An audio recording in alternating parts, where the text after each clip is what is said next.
இயேசுவின் நாமத்தில் உங்கள் அனைவருக்கும் ஸ்தோத்திரம். இன்று உங்கள் நாளை தேவன் ஆசிர்வதிப்பாராக. இன்று தேவன் உங்களுக்கு தரும் வார்த்தை மத்தேயு 6:34.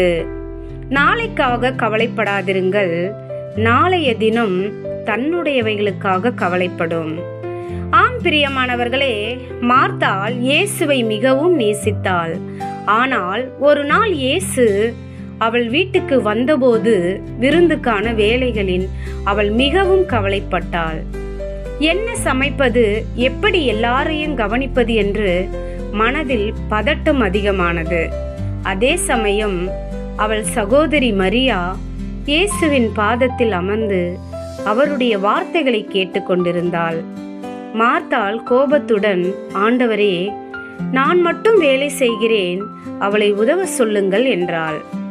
அப்போது இயேசு மெதுவாக, மார்த்தாளே, நீ அநேக காரியங்களை குறித்து கவலைப்படுகிறாய், ஆனால் தேவையானது ஒன்றே என்று கூறினார்.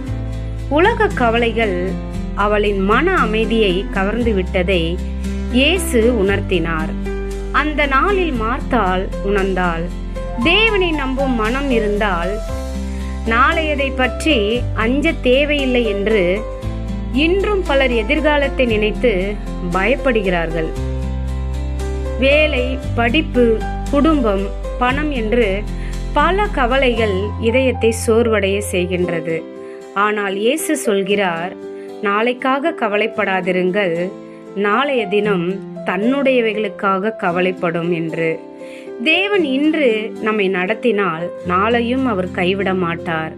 காகங்களுக்கு உணவு கொடுக்கும் தேவன் தம்முடைய பிள்ளைகளை இன்னும் அதிகமாக கவனிப்பார். கவலை மனிதனை பலவீனப்படுத்தும், ஆனால் ஜெபம் மனதை பலப்படுத்தும். தேவனிடம் ஒப்படைக்கப்பட்ட நாளை ஆசீர்வாதமான நாளாக மாறும். ஆகவே பயப்படாமல் ஒவ்வொரு நாளையும் விசுவாசத்துடன் வாழ வேண்டும்.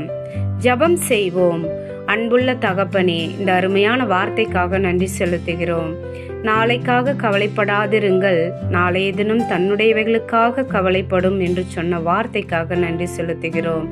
ஆம் ஆண்டவரே, அன்றன்று அப்பத்தை நீர் எங்களுக்கு போஷிக்கிறபடியினால் என் தேவனுக்கு கோடான கோடி நன்றிகளை ஏறெடுக்கிறேன். ஆவியானவரே, நீர் கவலைப்படாதிருங்கள் என்று சொல்லுகிறபடியினால் நாங்கள் அப்படியாக உம்முடைய வார்த்தைக்கு கீழ்ப்படிந்து கவலைப்படாமல் விசுவாசத்தோடு காணப்பட கிருபை செய்யுங்க. ஆவியானவரே, ஸ்தோத்திரம்.